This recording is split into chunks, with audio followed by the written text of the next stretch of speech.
Հարգելիներ, արդար քվեդիտորդական առաքելությունը իրականացնում է իր դիտորդական առաքելությունը ոչ միայն կրթելով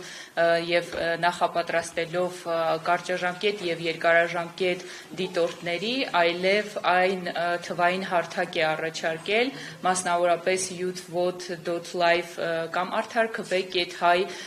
կայքը, որի միջոցով նաեւ արձանագրվում է մեր եւ երկարաժամկետ եւ կարճաժամկետ դիտորդների, ինչպես նաեւ քաղաքացիների զեկույցները ընտրախախտումների վերաբերյալ, որտեղ որ նաև այս կայքը նաև հարթակ ստեղծեց մեզ համար, որպեսզի մենք կարողանանք դիտորդների հետ աշխատել ոչ միայն իրավական գիտելիքներ ամրապնդելու, այլ նաև թվային գործիքների հետ ծանոթացնելու։ Կայքում ամրագրվում են բոլոր ընտրախախտումները սկսված մայիսի 14-ից, քանի որ այն գործարկել ենք մայիսի 13-ից սկսած, եւ այս ժամանակահատվածում մենք հաստատել ենք 382 դեպք, որոնք առերևույթ ընտրախախտումներ են, եւ դուք տեսնում եք, որ մերժված ունենք 71 դեպք, սա նշանակում է, որ մեր փորձագիտական խումբը, մեր թիմային աշխատանքը այստեղ էլ է գործում եւ մենք ուսումնասիրում ենք քաղաքացիների եւ դիտորդների կողմից տրամադրված տեղեկությունները ընտրախախտումների վերաբերյալ,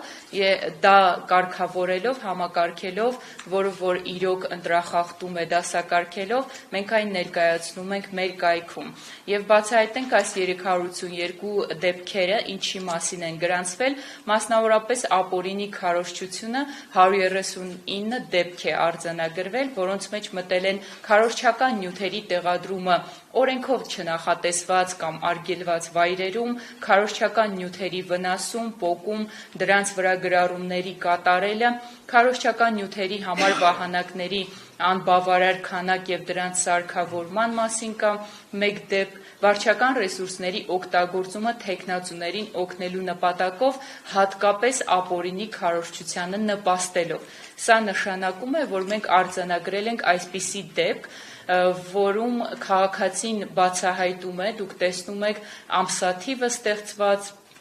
երբ է այն մեզ տրամադրվել այս տեղեկությունը, որտեղ է նկարահանվել եւ տեսնում ենք, թե ինչպես են մասնավորապես քաղաքացիական պայմանագիր կուսակցության պաստառը Երևանի քաղաքապետարանի կանաչապատման ծառայության աշխատակիցների օգնությամբ ամրացվում օրենքով չթույլատրված վայրում։ Սա այն մասին է խոսում, որը որ նախորդ դեպքում մենք նկարագրեցինք, որ վարչական ռեսուրսների օգտագործումը կատարվում է նաև ապօրինի քարոզչություն իրականացնելու մեջ։ Նշենք, որ եթե այս մեր զեկույցում ապօրինի քարոզչությունը գրավում է առաջին տեղը, ապա մեր միջանկյալ զեկույցում, որը այն է մայիսի 10-ից 24-ի ժամանակահատվածում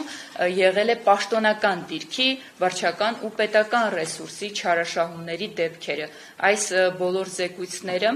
նշեմ, որ մենք մինչ այժմ իրականացրել ենք 3 զեկույց, առաջինը հրապարակվել է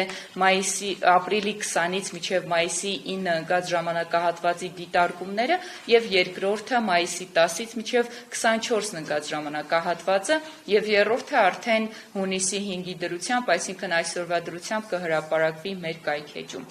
Հաջորդ ընտրախախտումների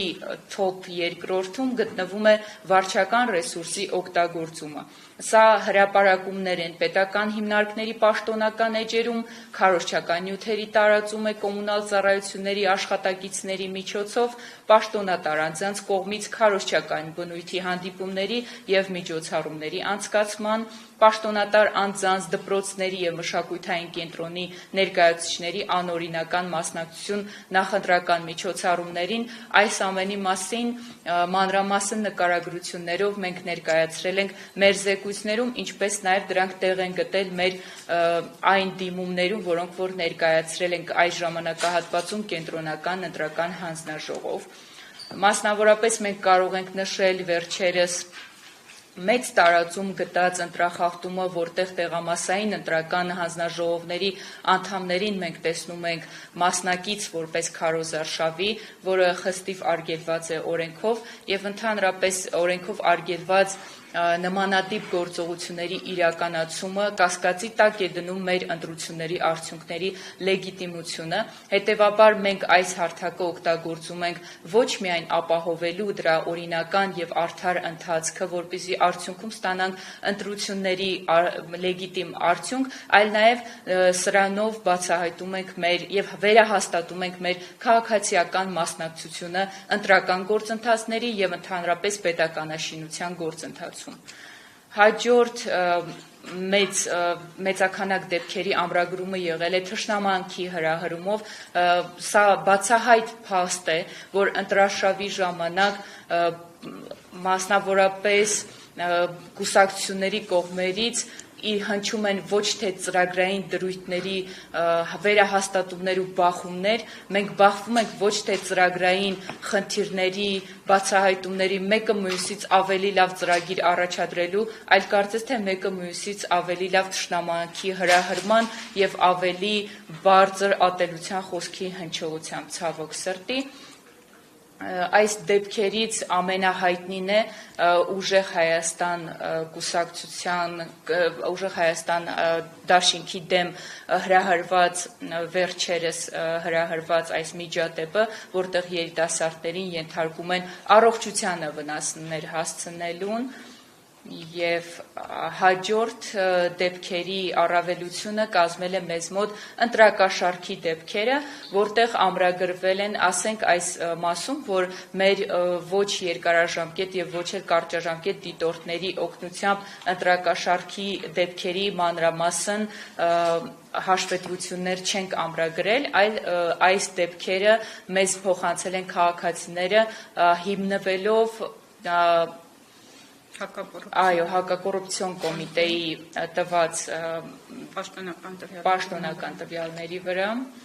Եվ այսպիսով մենք կարող ենք ամրագրել, որ 382 ընդհանուր դեպքերից թոփ կատեգորիաները արձանագրվել են ապօրինի քարոզչության, մասնավորապես 36.4% դեպքերի, վարչական ռեսուրսի օգտագործման 28% դեպքերի, թշնամանքի հրահրումը 12% դեպքերի, ընտրակաշառքի 6.5% դեպքերի եւ ճնշում իշխանության կամ տեղական ինքնակառավարման մարմինների կողմից 4.7% դեպքերի։ Այս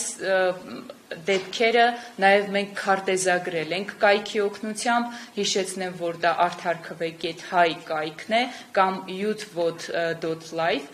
որտեղ թոփ շրջանները ամրագրվել են Երևանում, Արագածոտնում, Սյունիքում, Լոռիում եւ Արարատում։ Այսքանը մեր կայքի տվյալների առումով ընտրախախտումների արձանագրումը եւս մեկ անգամ կարող ենք ամրագրել մեզ համար շատ կարեւոր դրույթ է, որ այն ոչ միայն պահպանում է ընտրողի իրավունքը, քաղաքացիական մասնակցությունը, պետականաշինության եւ իշխանության ստեղծման ժողովրդավարության իրականացման մեջ, այլ նաեւ ընտրությունների արդյունքների լեգիտիմության հարցում։